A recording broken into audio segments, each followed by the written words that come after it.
If you're a content creator, you know BNSF 50s, crossing protection devices. But even if you're a player, you're familiar with his work. But what's with this ticking sound? You'll find out today on Rip Track.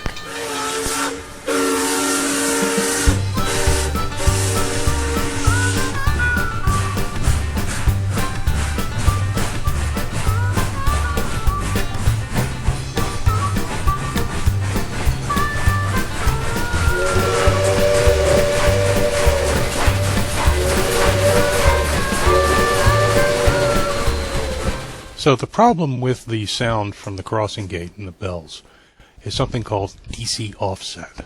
And this is a handy graphic that comes from the University of Utah Department of Physics and Astronomy, where they're discussing a number of other things, but happen to have this graphic showing the problem. The problem is that on a normal waveform for an audio file, everything will be proportionally around zero, as you can see with the top example. The problem occurs when you have the center of the waveform not on zero, but off to one side, or with a positive or even a negative voltage. Now, as the sound is playing, this voltage doesn't really present itself, but when it gets to the end, things suddenly drop back to zero because the sound file's over, and it's that sudden drop-off that's making that ticking sound. Now, before we begin, the first thing we need to do is make sure we have the tools we need.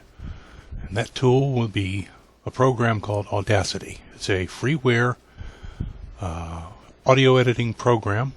You go to the address you see here on the screen, www.audacityteam.org.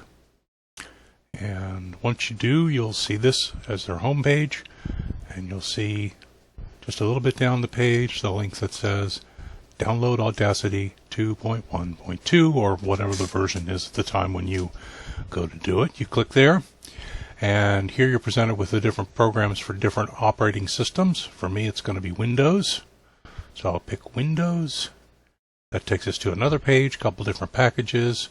I prefer the full installer because I'm lazy, so we will go ahead and pick the full installer.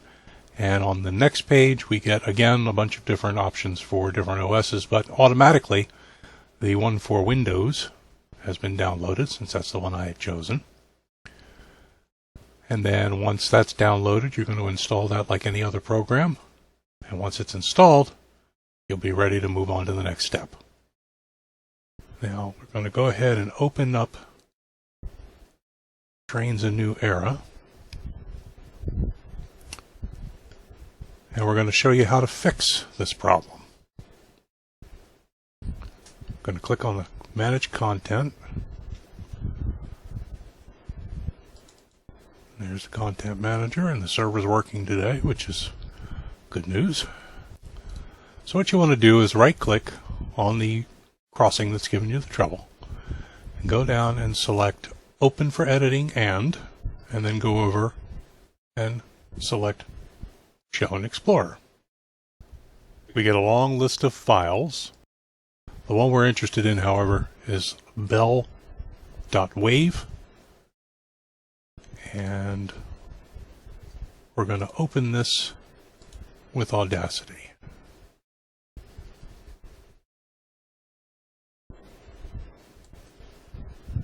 And when you open Audacity, it gives you this prompt asking you whether you want to make a copy of the file to edit it or read it directly from the original. I always go ahead and leave it at the default, which is make a copy of the files before editing, because for whatever reason it claims that it's safer. So there's our file. I'm going to go ahead and zoom in. If we go back to the beginning,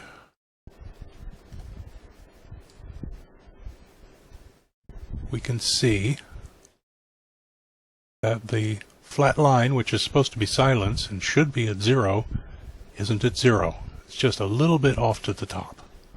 And it's that offset that's making the tick sound as the bells ring. So, go ahead and put that back in a regular view. And it's very easy to fix. You just double-click in the middle of the waveform here. Go up to the top bar, click Effects. go down the list to normalize. And you don't want to change the amplitude, so we're going to turn off that center one. We just want to have the checkbox on Remove DC Offset. Click OK, and you might have noticed that the whole waveform kind of popped down just a little bit. And we don't have any more pop when we hear it here, but of course the important part will be hearing it in the game. So what we need to do is click on File, and not Save, but Export Audio. If you click Save, it saves it in a format that's native to Audacity, which doesn't really do us a whole lot of good. Now, we're in the wrong directory here, and we don't want a Windows Media file either. So let's go ahead and go back to Explorer, where we first opened up to see all the files that were for that crossing. I'm going to go up to the address bar, and I'm going to click Copy Address as Text. Minimize that.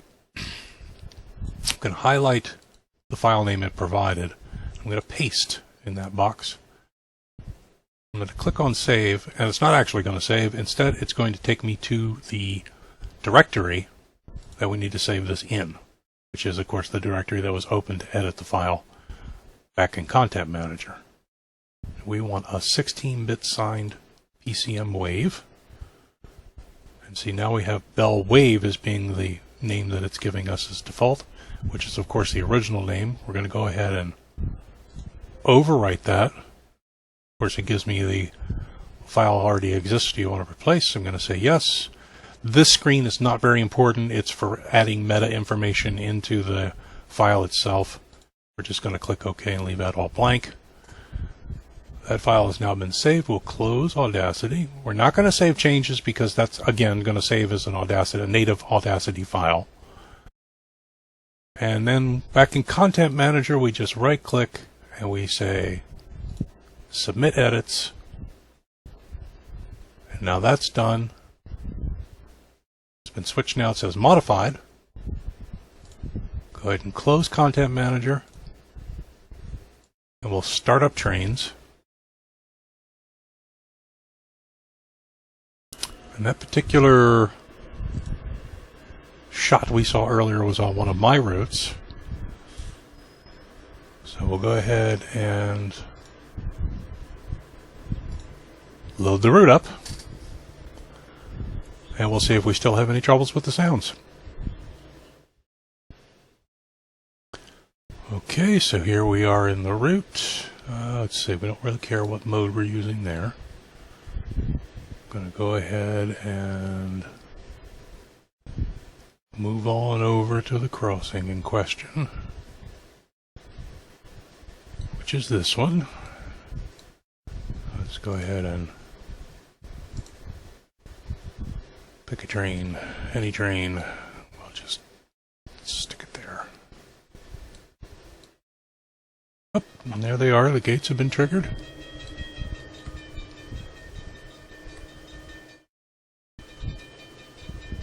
And as you can hear, we've got no more tick, tick, tick as the bells ring.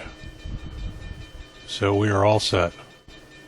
Now you'll have to do this for each one of his assets that give you trouble. The offset that has occurred in the wave files seems to be inconsistent. Some files are okay, some files aren't. I don't know if that was a problem that was caused in some sort of conversion or something on the server, or if it was just a matter of where he got the recordings from or what he made the recordings on. But sometimes you will have trouble, sometimes you will not. And well,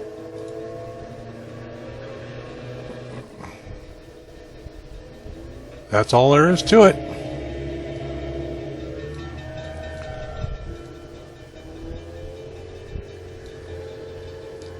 And that'll do it for this episode of Rip Track. We hope this gives you some help. We hope that this is going to be easy for you to follow. If you have any questions, you can catch up with me on the forums by the name Frog Pipe. Have a good day.